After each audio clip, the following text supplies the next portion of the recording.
Welcome to the Student Affairs One Thing, a podcast that asks a simple question of seasoned student affairs professional. What is one thing you have learned that has helped shape your professional career? I'm your host, Stuart Brown, the founder of studentaffairs.com, one of the most accessed websites by student affairs professionals. On our pages, we have the most cost-effective job posting board listing hundreds of open student services positions, a wide range of webinars, and a virtual exhibit hall. We would like to thank our sponsor, the National Society of Leadership and Success, the largest leadership honor society in the nation, providing an accredited 5-step leadership development program for members to build their leadership skills. With chapters at over 700 colleges across the country, the NSLS delivers guaranteed student engagement, increased student retention, and is financially self-sustainable. Learn more at nsls.org/our-program. On today's episode, I am very pleased to have Dr. Kirk Manning, Vice President and Dean for Student Development at St. Thomas Aquinas College. Kirk has been in the field for 30 years. He has also served as the Associate Provost and Dean at Widener University and Vice President at the State University of New York in Orange. Welcome to the program, Kirk. Thank you, Stu. Happy to be here. So, Kirk, what is your one thing? If I'm going to pick one thing, I think what I'm going to pick is that we need to have a passionate commitment, an unending commitment to helping people, individually and collectively. And that may not be the most profound thing that anyone is going to say in your series, but as I looked at all of this, I realized that we are here to help students be successful. And we do that on an individual level, and we do that on a collective level. And sometimes the two conflict. And I thought about some times when I really had to take some actions against an individual for the good of the whole. And that's a really tough place to be in.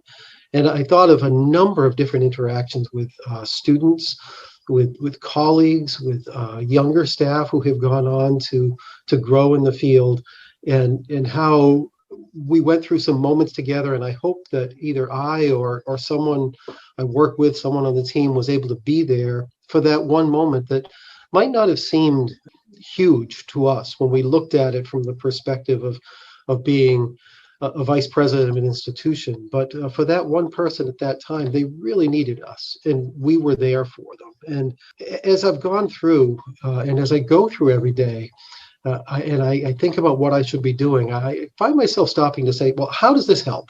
How is this helping? What good, what positive, what difference is this going to make?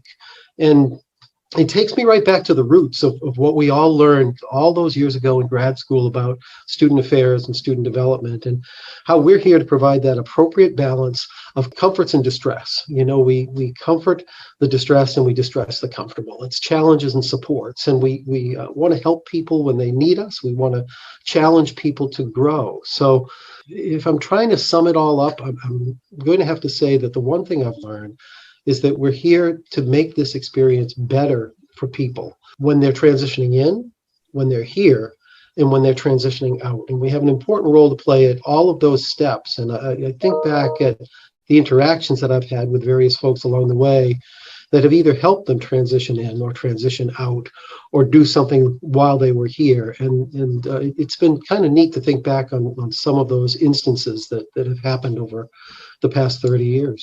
Is there somewhere along the way that really helps solidify this sort of one thing?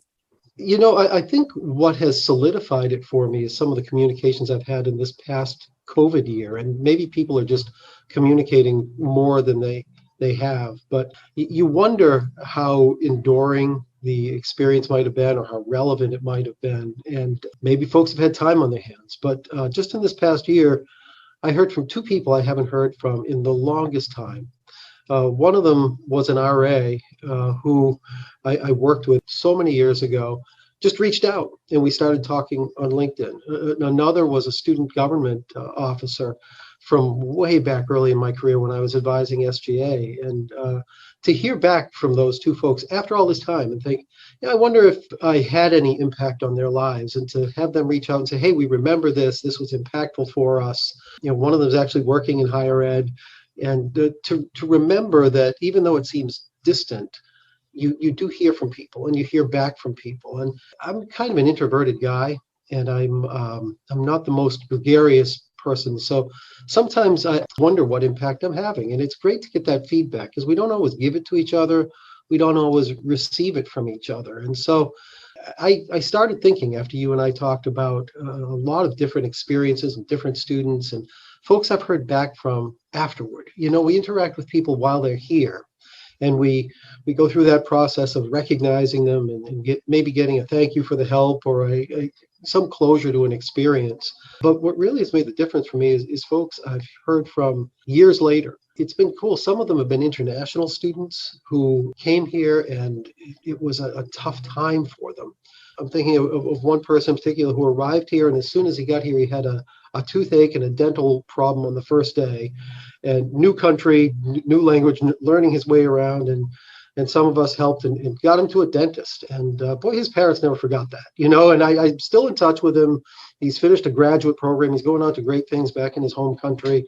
And we just developed a really good relationship from one little anecdote that, okay, we get somebody who needs a helping hand, but gives you the opportunity to really help someone when they've got a personal problem that is solvable. But for them, it's like, oh my gosh, what am I going to do with this? And I thought back to a lot of instances like that, and then people you see or hear from and the cool things that they're doing. So I think that we help individuals, and that's one of the things that I like doing on a small level, in an individual level at a small campus. I really like what you were talking about with the helping students, that we reach out to these students and getting those phone calls years later. And I think sometimes in our field, we don't know what the impact is. I mean, students might say, thank you very much, maybe at graduation, maybe because you helped with an event, but we don't know the full impact until years later because they don't know the full impact. They might be going through their careers and realize, oh my goodness, when I was at St. Thomas, we did this, or Dr. Manning helped me with this.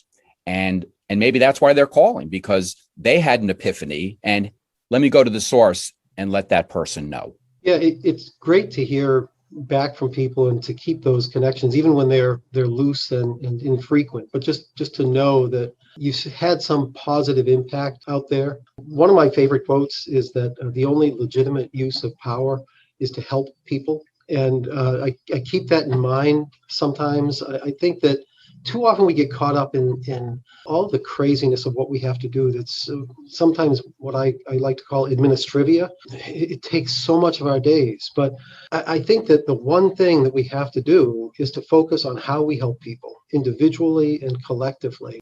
Kirk, thank you for sharing your student affairs one thing. I think it's very important for individuals to hear. So what you were talking about with working with students, whether it's going to be in a positive way or maybe instructive, educational, that this is something that we do well, and we don't always know how that's going to affect and how it's going to impact students until years later. But like with your experience, it's so great to have people get back in touch with you to say, I remember and thank you, and you helped me. Again, I've been speaking with Dr. Kirk Manning, Vice President and Dean for Student Development at St. Thomas Aquinas College. You have been listening to the Student Affairs One Thing, a podcast that asks a simple question of seasoned student affairs professionals. What is one thing you have learned that has helped shape your professional career? I've been your host, Stuart Brown, the founder of studentaffairs.com, one of the most accessed websites by student affairs professionals. I hope you will join us next time for another episode of the Student Affairs One Thing.